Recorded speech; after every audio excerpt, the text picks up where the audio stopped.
The following is a production of DallasCowboys.com and the Dallas Cowboys Football Club. How about them Cowboys? Yeah! Go Cowboys! Let's go, baby! Are you ready for a break? Yes. Are you ready for a break? Absolutely. Ready for a break? Yeah, and so much for that. It's time for The Break on DallasCowboys.com We were on the break! with Ambar Garcia, Brian Broaddus, Patrick Walker, and Derek Eagleton. It is Thursday, September 28th, 2023, season 19, episode number 41. Welcome to the latest edition of The Break, live from the SWBC Mortgage Studios at the Star. Got Brian, Patrick, and Amber here with me. We're going to talk about the Cowboys defense versus New England offense for a bulk of the show today. I do also want to talk a little bit about Tony Pollard. We haven't spent a lot of time on Tony Pollard, but I saw some interesting statistics about his performance so far this season. We're going to get into that here early in the show. Before we do that, though, we'll get a little bit of updates on our injury situations. We got plenty of injury situations to talk about. Patrick, talk to us about who's on the injury report and what we should know and expect to happen as the week ends. Well, as it stands, Tyler Biadasz and Zach Martin are expected to ramp up a bit in Thursday's practice. They were both DNP, did not participate on Wednesday. Mike McCarthy says they're both expected to be limited, so progress there. Tyron Smith is expected to be with the rehab group. Don't know that he'll see any limited work today, but they'll see how he feels after the rehab group ends, and they'll go from there. But I expect him to be DNP again today, as he was on yesterday.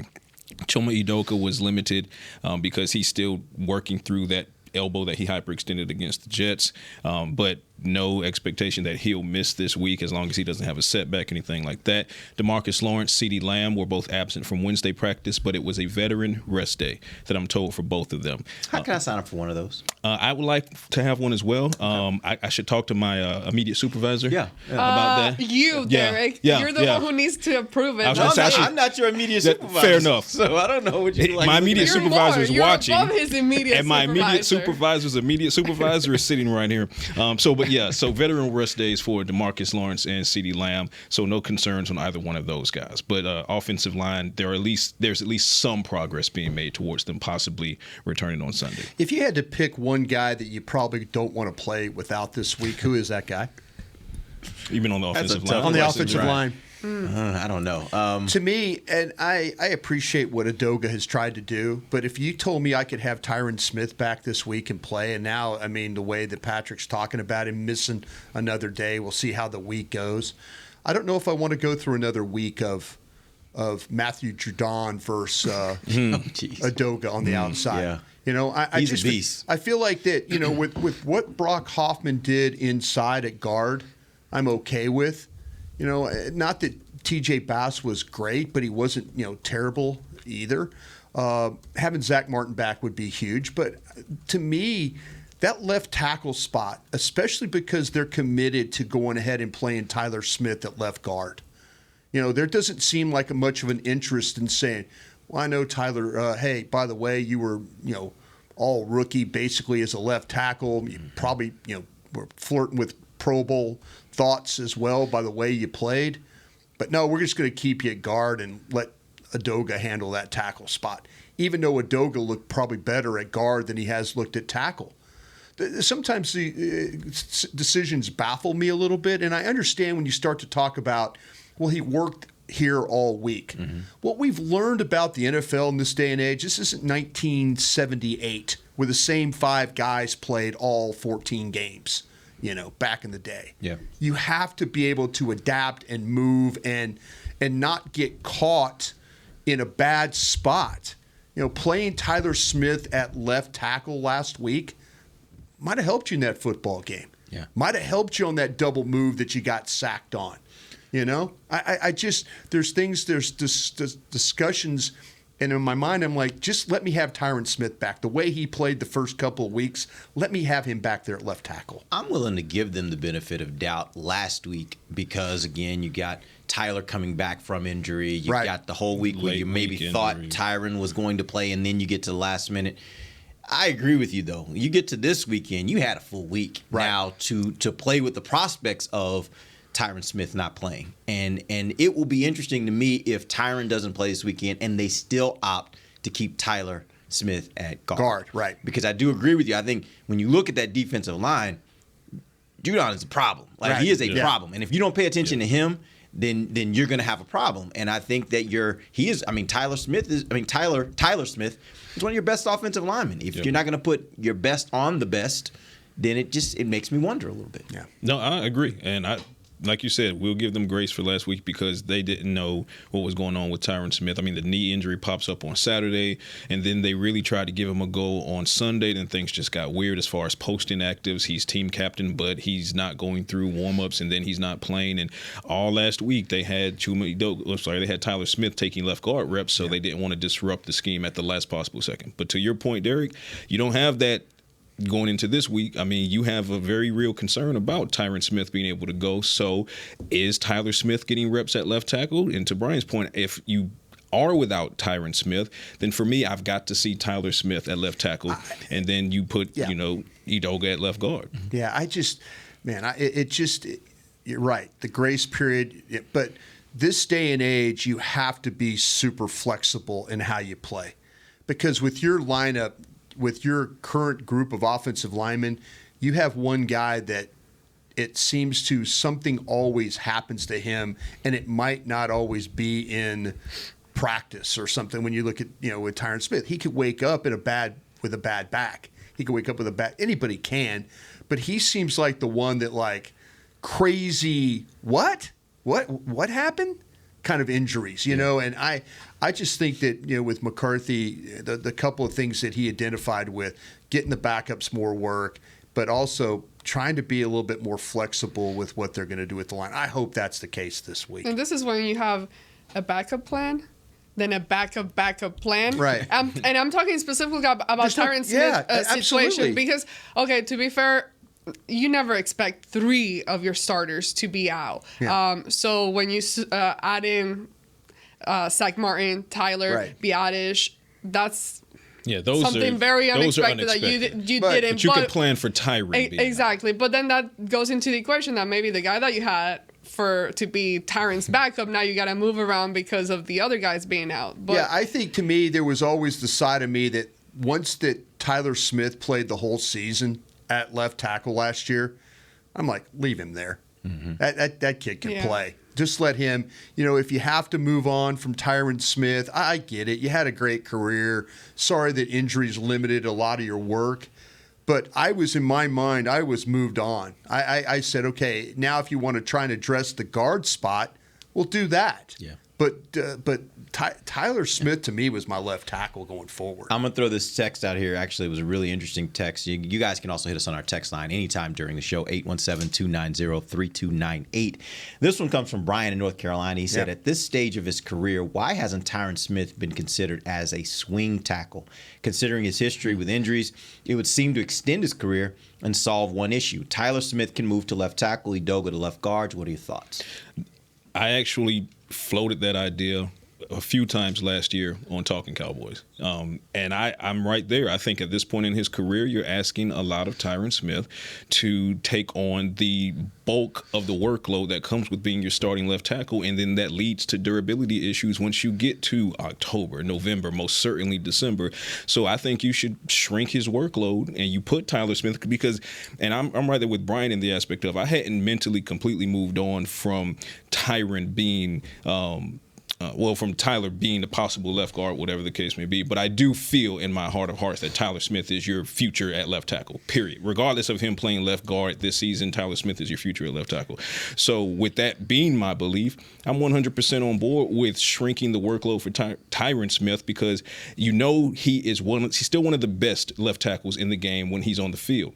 But if you keep exposing him to additional snaps, then you're possibly shrinking the amount of playing time you're going to get from him anyway, which then at the end of the season might not be any more reps than he would have gotten at swing tackle, but now maybe you've missed him for a particular critical game or something like that. So, I love that. He wasn't particularly great at right tackle.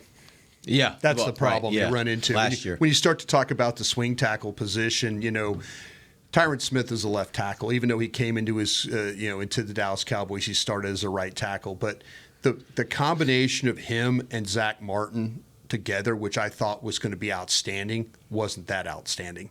You know, there were problems in the running game. There were some things with combination blocks that they had problems with. You know, you talk to Zach Martin about Steele. He'll tell you the first thing he loves about Steele, he knows exactly where he's going to be. He knows exactly how he's going to fit. You know, there was so much of that uncertainty when you watched Tyron Smith and Zach Martin play next to each other. Now, as a swing tackle, yeah, he might have to play some right tackle in the game. If you know that you're probably not going to get the best at right tackle, but you're going to get an outstanding left tackle, yeah, it's worth the thought to try and do that. But I know in my mind I had moved on. I just felt like, hey, this is we've seen it now. Tyler Smith has proved to me he's more than capable of handling the left tackle spot. Let's move on. Let's kind of try and develop some others at some other spots.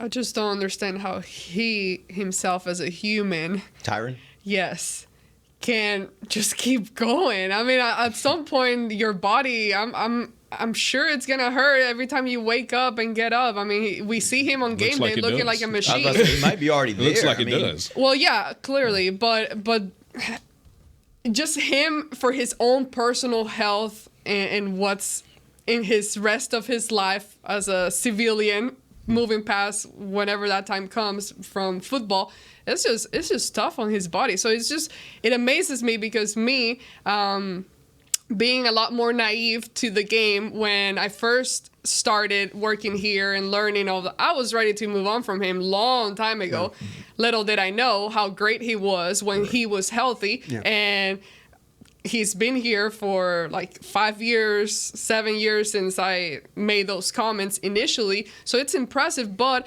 at some point you gotta move on from like always having that thought in the back of your mind, in the back of your head.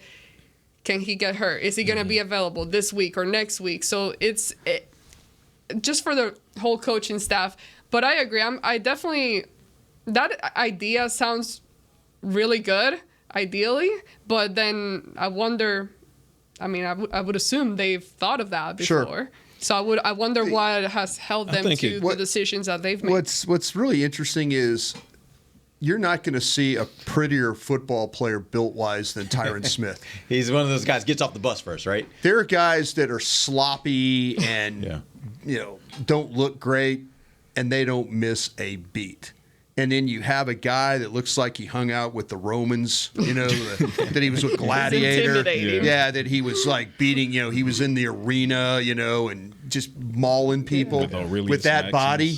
And even the way he walks, like he just walks. The way he moves, you're thinking sloppy guy doesn't miss a game, and this guy has injury history problems. That's the thing that blows scouts away. You could sit there and like, oh, great body, great physique. Guy, he's always hurt though, Brian. He's always hurt, and now you're going, oh no, you're right.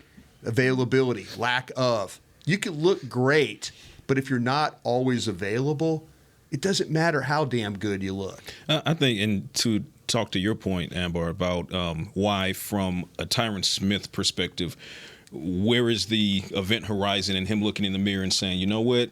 I still got a lot left in the tank, but I might need to change. I might need to be willing to go backup role. I don't think that's entirely dissimilar from. He played really well, though, hasn't he? The first couple of games. He was. Yeah, he's kind of turned back the clock a little bit. He has. But you also, in the back of your mind, kept thinking, "Is this gonna last?" Oh no, you're ready. So that's what we're saying. No, you're ready for the other shoe to fall. Yeah, you're absolutely. You have to think like that. You don't even want to talk about it. Yeah. You're like Tyron Smith. It's good, but just nod your head like, yeah. You don't even want to talk about him because you just want it to keep going. To your point, I mean, that's where I'm at with him. I'm like, he actually did turn back the clock playing left tackle to the point where I'm like, okay, I can see why he came back. I see why they did what they did. Yeah. But then now this thing hits you where, it's been a knee problem since his days at USC. Well, they drafted him when he was like 20, 21 years old, right? It's been a long time. Mm-hmm. We're dealing with that thing again.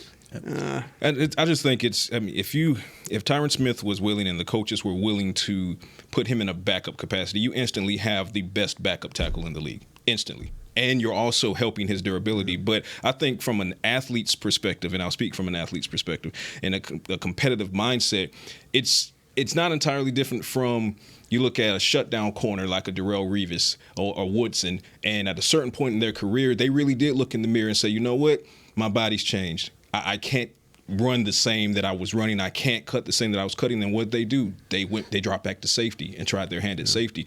So you have to be willing to look in the mirror and just be honest with yourself. We talked about self-awareness this week. It's just honesty. So can Tyron Smith still play at a high level when he's on the field? Abso-freaking-lutely he can.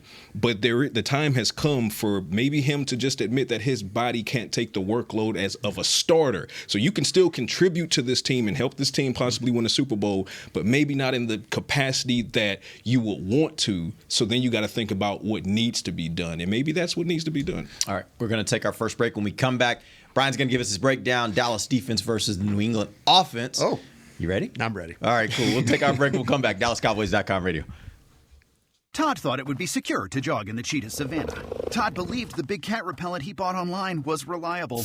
And now, Todd is trying to be faster than this cheetah that can run 80 miles per hour. But the good news is, Todd has AT&T 5G that is fast, reliable, and secure. And he learned the best thing to do is stop running and toss her the backpack with the beef stew. AT&T 5G. Fast, reliable, secure. It's not complicated. 5G requires compatible plan and device. 5G may not be available in your area. See att.com/5G for you for details. Cowboys fans, after that move, we've just coined the term Rowdy Replay. Let's roll back the tape. Okay, there's our mascot Rowdy cheering on the boys. And now he's on his phone, on his Bank of America mobile banking app? Staying on top of his finances with his virtual financial assistant, Erica. Bank of America's digital tools are so impressive. Cowboys fans just can't stop banking. Learn more at bankofamerica.com/can't-stop-banking. Erica is only available in the English language. You must download the latest version of the mobile banking app, only available on select mobile devices. Message and data rates may apply. Member FDIC. Welcome back into Dear Doctor, the show where I answer life's questions with an ice-cold can of Dr. Pepper. Sheila, let's hear from our next caller, would you? Dear Doctor, my friend supported me during a tough time. But what's the right gift that says, thanks for being a shoulder to cry on? Okay, this one's easy. I say give her a delicious Dr. Pepper. Nothing says, thanks, girl, better than a one-of-a-kind soda. Yes, any Dr. Pepper flavor will do. Now, just a reminder that I don't need to be a real doctor to know that Dr. Pepper is the one you deserve. They say champions are remembered, but legends are never forgotten. United Ag and Turf offers a winning lineup of John Deere equipment built to tackle any challenge on and off the field. Legendary John Deere tractors, combines, residential mowers, commercial mowers, compact construction equipment, Gator utility vehicles, and a full line of golf and sports turf equipment. United Ag and Turf, the official Ag and Turf equipment supplier of the Dallas Cowboys. Visit UnitedAgAndTurf.com to find a location near you. Back to the break.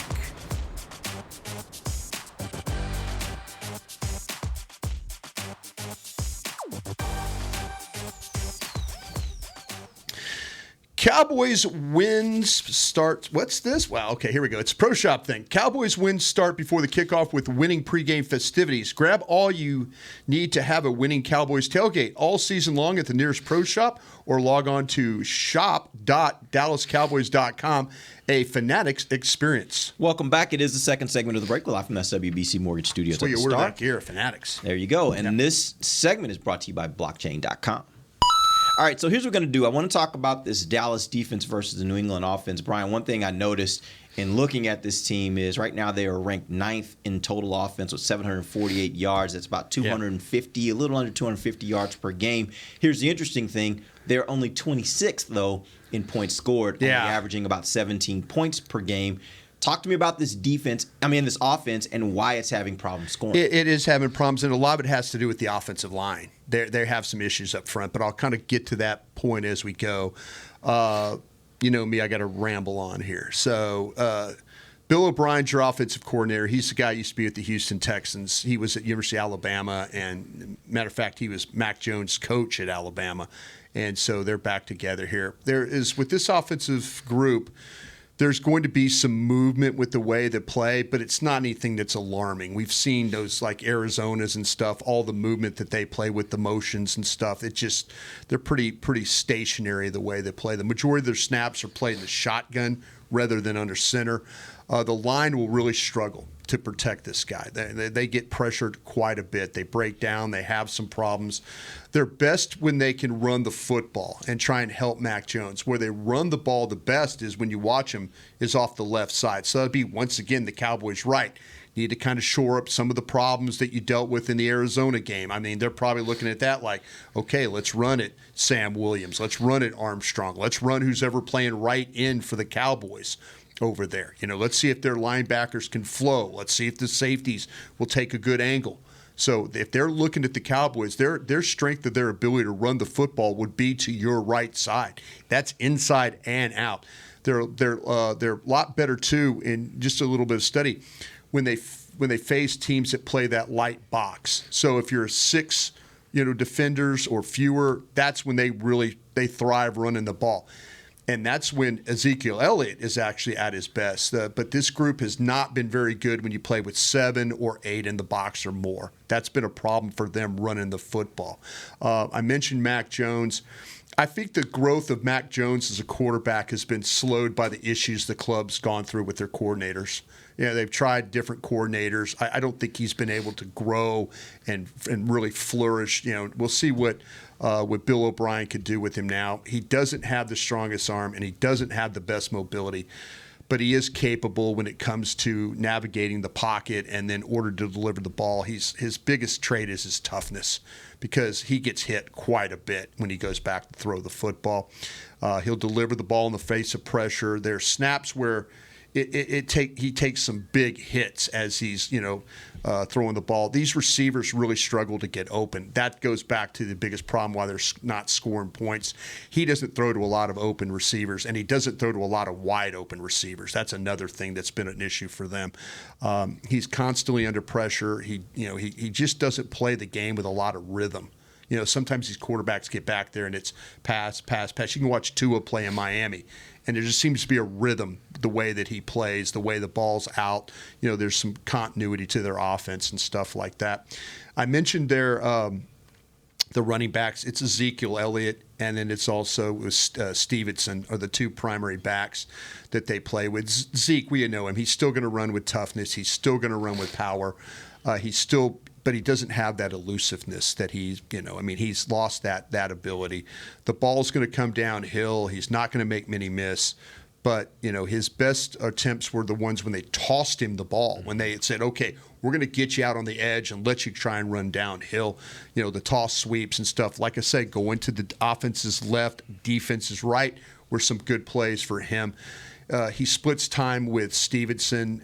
These guys aren't the most nifty types of backs, but they're really steady in the way that they play. They're going to run with toughness. They're going to run with determination. The numbers that now where Zeke might struggle with the stack boxes, Stevenson is better versus the stack boxes. So keep an eye on that. He's also really a good receiver catching the ball out of the backfield. The quarterback has a 90.9 rating throwing him the football, and you can see it on tape when it's the swings and screens and stuff like that. And by the way, he's the only running back with a rushing touchdown to their credit. So the wide receivers, it's a veteran group. Kendrick Bourne, Juju Smith-Schuster, and Devontae Parker. There's nothing really wow about this group. There's nothing that there's some inconsistency in the way they receive.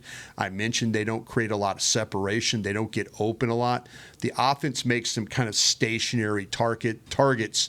You're going to see them run picks, rubs. They're going to run combination routes to try and get that separation. But there's been problems when they get the separation, the protection falls apart, and now they're in a little bit of some trouble that way. So their best, most explosive player is a rookie named Demario Douglas out of Liberty, and he's the one guy that when they want to play like an explosive play, he's the guy they throw the ball. He's got 7 receptions this year. 4 of them are for first downs.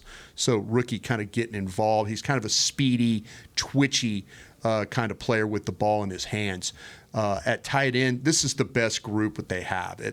As far as how they're going to try and get offense, Hunter Henry and Mike Gesicki are the two tight ends. They're both super reliable. They run these routes where they do combinations like we were talking about, where they work off each other. They run the spot route, just easy throw. They run the out, easy throw. They'll curl back inside, easy throw. That's kind of how they play with Daniel Jones. They're trying to make it as easy as possible for him.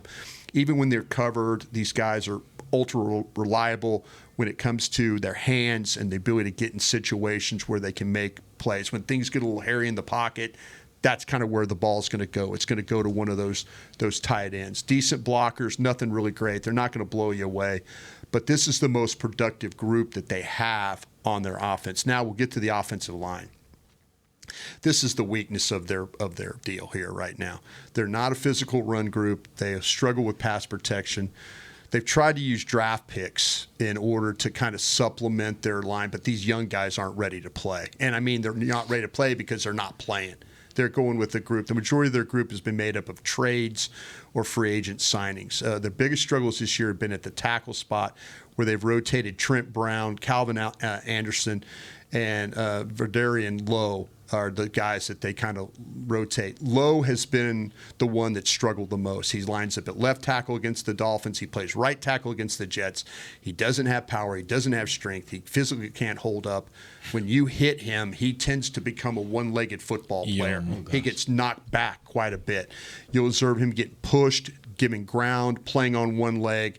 You have to take advantage of him in the game if he's in. He wears number 59. They might not play him. If Trent Brown's healthy and Anderson are healthy, those could be your two starters. But if Lowe gets in the game, that's the guy you need to go after, because he can't handle it. He really just can't. And that's been a big, big problem. The guard inside, Cole Strange was a first-round pick for them. He could be a little bit of a liability right now. Like Lowe, he really doesn't deal with power all that well. He needs to develop a little bit. He's just a young guy. That's the biggest problem. He's a fighter, a battler, but he's limited in the way he's blocking right now. He's just not a very strong guy. And so what happens is he's going to get challenged throughout the game. I would not be surprised, like I say, if Lowe is at one of the tackle spots, you work off him. But maybe you see Micah play a little bit more inside and dealing with Cole Strange, the guard. He's the left guard. You need to go after him. He's been limited a little bit with a knee injury this week in practice, so that might be, he's not getting the reps, he's not getting the work, and he might be a little bit compromised as a blocker. So where you take advantage of this New England offense is on the offensive line, and that's one of the reasons why they're struggling. They don't have explosive players, so they don't score points. They got steady tight end players. They got a quarterback that takes a beating, and their offensive line is a little bit of a mess right now. Sounds like offense is not what they do well. Nope, they play really good defense, and they're Right. really good on special teams. Yeah. They figure out special teams for you, too. One of the things I did notice, though, is against the Jets last week, they rushed for 157 yards. Now, in the 2 weeks previous to that, they only had 76 rushing yards against Philly, 88 against Miami. What did they do different against the Jets, or did they do better against the Jets that made it better for a better rushing day? I think that we might be overrating the Jets' run defense a little bit here. With the way we thought what they played with that wide nine we were talking about, people are finding ways to kind of gap them a little bit and hit them. Like I said, the ball was out on the edge quite a bit. That's where I noticed like the toss sweeps and the stuff where they were trying to get the ball to the outside. And I think the Jets are a little susceptible to what's going on with their run defense right now. The New England did a good job. They stuck with the running game too. I think I think Bill O'Brien puts this quarterback in some bad situations. Now they might try the plan of saying, okay, Dallas is struggling with the run a little bit. In the first half, they struggle with the run. Let's test them. Let's see if they've fixed any kind of issues that they have. Because if they don't, I could see them continually. I didn't see a lot of pin and pull. I did see some counter movement and stuff like that, but it wasn't something like Arizona where you're just every time it's down, around, I didn't see a lot of that with New England. But that's not to say that they won't try something like that. They won't try counters.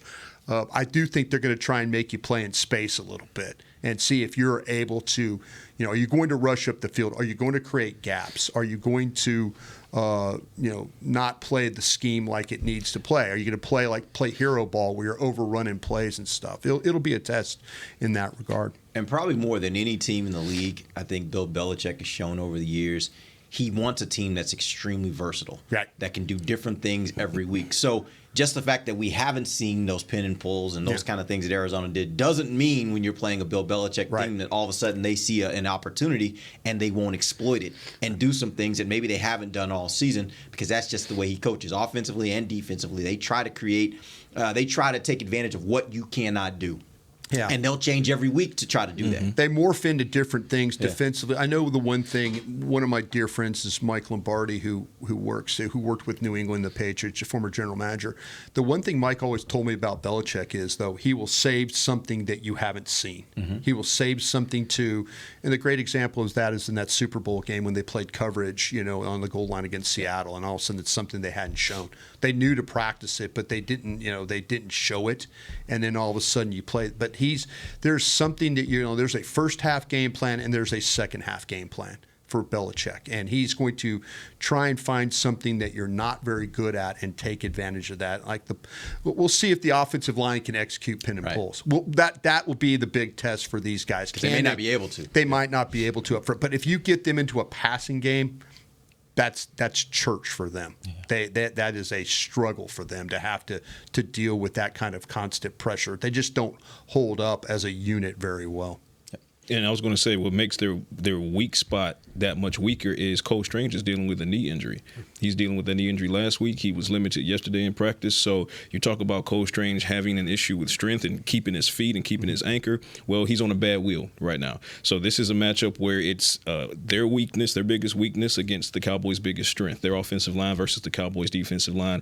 And then what they'll do is they'll try to use Ramondre Stevenson, because he's also effective as a pass catcher out of the backfield. They'll try to use him to try to alleviate some of that pressure, keep the defensive line playing honest. So linebacker speed, Cowboys and their linebackers are going to have to make sure they keep Stevenson bottled up. Ezekiel Elliott, you know what you get from Ezekiel Elliott. He was in this organization. Mike McCarthy coached him. You know what you're getting there. He's not the home run hitter that he once was. He's the downhill guy. He's not going to do too much in space.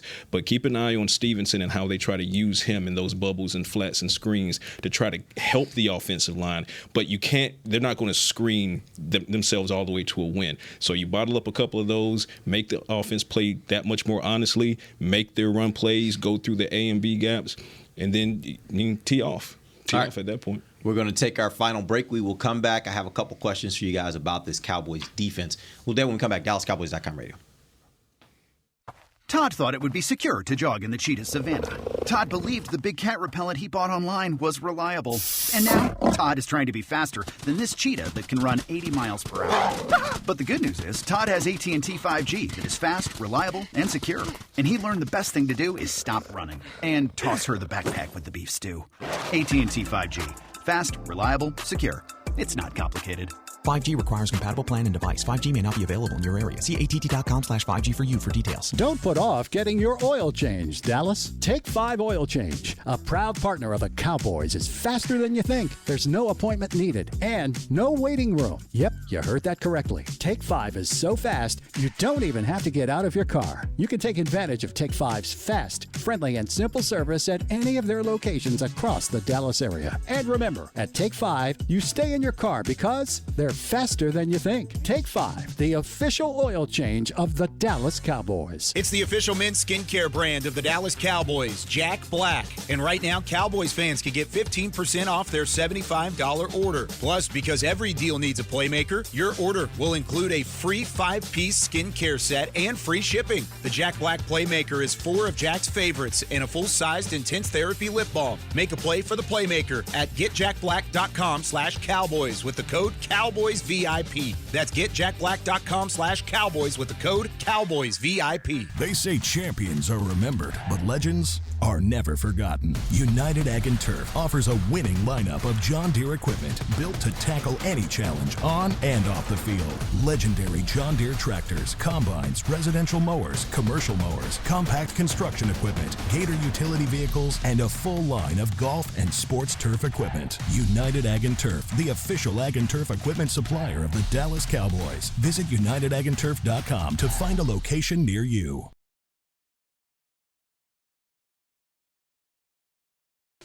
Back to the break.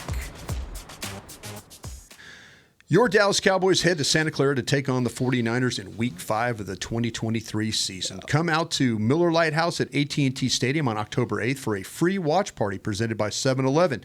Cheer on the boys alongside Dallas Cowboys cheerleaders and Rowdy while enjoying $5 Miller Lites, barbecue, game day fare, and more. Gates open at 6, kickoffs at 7:20. For more information and to claim your free ticket, visit DallasCowboys.com/watch party. Go Cowboys. Welcome back. Final segment of the break live from the SWBC Mortgage Studios at the Star. All right, here's a question I have for you guys. This is a bigger picture question about the defense.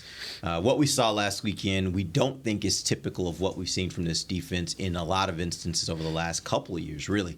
Do you think that was a situation where they were exposed, or do you think it was just one bad game? What do you think, Amber? I mean, you've had hints of and we've talked about this over and over as far as like the run defense and the issues that they had. That's exactly why they went out and drafted Mozzie Smith in the first round, and why you re-signed Jonathan Hankins back on the team. So they know, they're well aware of that. I think. Yes, they were exposed if we do this, just watch this game against the Cardinals. If we do this to you, you'll react this way. But at the same time, I think that the drive, the passion, the commitment from the defensive players, Dan Quinn, is there. So it's like, I don't expect them to make this a trend. I expect them to get better. They got better in the second half after halftime. They came back, and those yards went down tremendously. It went down to like 40 something. So very different than the first half. So at least that gives me hope that, okay, they're still able to make changes, adapt, and figure out, okay, let's change the game plan, let's readjust. So I don't think it'll be something that now teams are just gonna expose them every week. I think they'll come back here, like they've said, reassess and rework, and according to Micah Parsons, they figure out exactly what they need to do according to what he said this week. So yes, I don't think the run defense is gonna be fixed overnight. There'll be instances where you get a good running back or a good quarterback that can run with the ball, because that's the times that they seem to kind of struggle with those mobile quarterbacks, and they'll have those games where they do give up yards. But I think they'll be able to figure something out and adapt and adjust to where now they're not being completely killed by that. I think they bounce back. I don't think this run defense is broken. I've seen them excel in the first 2 weeks, and I think because going into last week's game, I thought that they would be emotionally charged after losing Trayvon Diggs. But you add Diggs to the late week injuries to Biadasz and Tyron Smith, and Zach Martin's now playing now, and then we talked about how with 77 the game started kind of on a weird note. It felt like they were emotionally exhausted as opposed to being emotionally charged, and Michael Parsons spoke to that, J-Ron Kerr spoke to that, and basically said that they were disappointed with the effort. And it sounds like, if you read between the lines, last week took a lot out of them emotionally. So coming into this game, having been beaten in the fashion that they were beaten in Arizona, because they were bullied in Arizona, but this is a locker room that takes pride in being the bully. Right? I think they look at the Patriots team as a very real opportunity to remind everyone that, hey, we can stop the run. Hey, we can get after this quarterback. We can still take the ball away without Trayvon Diggs on the field. So I get the sense that they're going to, there's a great likelihood that they bounce back in the run defense. give the Cardinals credit. They put some good stuff on film as far as any opposition that's looking to attack the Dallas Cowboys run defense. But if you go back and look at that film, what you see is a lessened effort. What you see is miscues and lack of communication. You talked about Micah Parsons looking back at the green dot LVE and being like, where am I supposed to go? Where am I here? I don't think you see those things coming into this Patriots game. They got exposed. And you got exposed to the point that they don't play very good run defense on the edge, and that's a problem. That to me, that's when you watch the Cowboys and there's misdirection and they play with your eye level and they send you one way and bring the ball back the other, and they, to me, running the ball inside on this group is not a good way to travel if you're an offense. But if you're going to be willing to get up the field and take yourself out of position, and that you're able to get guys up on the second level because of some of the things that the Cardinals were able to do. The problem to me is I worry about the linebacker. We talked about the linebacker group. We talked about Clark. We talked about Van Der Esch. We talked about Wilson coming back. We talked about Curse. These guys are these guys have to play better. And if I'm a football team that's playing the Cowboys, and I'm going to find a way to see if I can run the ball on the edges with you. I'm not messing with that inside stuff. I can't run the ball there. I'm not going to make a living doing that. But I'm going to affect your eye level. I'm going to move linemen, and I'm going to see if you can play the ball on the edge. And if you can, then I will find something else to do. I'll probably lose the game. But you've shown me that I have an opportunity to have success doing it. And so that's what I'm going to take advantage of. But didn't the fact that they were able to make the stops in the second half, as you mentioned, Amber, doesn't that suggest that they're capable of doing it? They have the players to do it. They have the right scheme to do it. Yep. It's just whether they're committed to doing it, which would make it feel less like they were exposed and more like they had a bad first half. They cinched it all up, and by the second half, they tried. If Arizona would have come back and ran the ball off the edge, I think the majority they were trying to get the ball with Connor. They were trying to kind of find some ways to work inside because they hadn't had some success doing that. So I think the way that the game flowed, there was more inside run. So you think it was less about the Cowboys' adjustments and them playing better? If I was Arizona, I would have kept read optioning you until you figured something out. I think there were some times when Dobbs, he handed it inside, where if he'd have just taken it, maybe it was a little bit better gain. Yeah. I'm not saying it would have broke a run like he broke the 44-yard run, but it might have been a 6-7-yard run instead of gaining 1 or 2, handing the ball inside. Yeah. I'm going to challenge you. If I'm an offense, I'm going to challenge the Cowboys defense, to play with better discipline. To play with better eye level, to play not to get fooled. I'm going to play with you to play your gaps. There's a lot of really good things about this defense, how aggressive it is.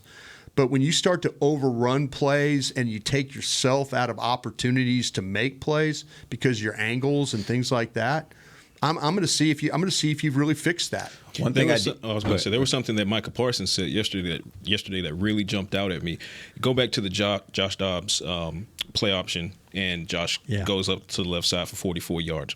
Micah Parsons made a note to bring that out in the interview yesterday, and he said on that particular play, he was basing what he thought Dobbs would do on the propensity of what NFL quarterbacks typically do. Hand the ball off. Yeah. So he was playing what he thought Dobbs would do as opposed to playing what Dobbs was actually doing. Right. So he said he owned that, and he said, going forward, I just need to play football, play what's right in front of me instead of playing what I think is going to happen. And the interesting part is they did try the read option multiple times later in the game. The difference was, and I remember one specifically I'm thinking of right now, Micah did exactly what he was supposed to do. He read it perfectly. He was the open guy, and he just stopped. He waited to see where are we going to go. Right. And then as he saw the play go, Dobbs read that. Yep. Dobbs said, I won't have the free release to the outside. Exactly. He hands the ball off. The rest of the defense then makes the tackle. And I think that's the point that makes me think that, again, I think they got taken advantage of in this last game because they didn't come in And whether you want to call it they weren't prepared, or they didn't play with a certain level of intensity they may play with before, or maybe they were overly aggressive because they were trying to go get the quarterback versus really playing the run. Whatever it was, in the first half, I think a lot of that was the fact. I mean, a lot of that ended up resulting in a half where they just couldn't stop the run. And I think that's the part where I look at it, and I want to see what happens this week. Now, it'll be different because they run more more of a traditional run right at you kind of running style. Right. And that the Cowboys have done really good at so far this season. Absolutely, and stop. So we may not actually see what we you want don't to have see until we wait get long. to a better game. You don't have to wait Better team. too long for a big challenge after Next week. next Here we go. after this game. I mean, you got one coming up, and then you got Kellen Moore after that. And so the Eagles are not far behind. We'll find out soon enough. We'll find out. All right, appreciate you guys joining us. We'll be back tomorrow, actually. We'll be back tomorrow, and we'll wrap this thing up, let you know what we think is going to happen this weekend, Cowboys versus Patriots. Till then, for Patrick Walker, Brian Broaddus, Amber Garcia, I'm Derek Eagleton. This has been The Break, live on DallasCowboys.com radio. This has been a production of DallasCowboys.com and the Dallas Cowboys Football Club. How about this?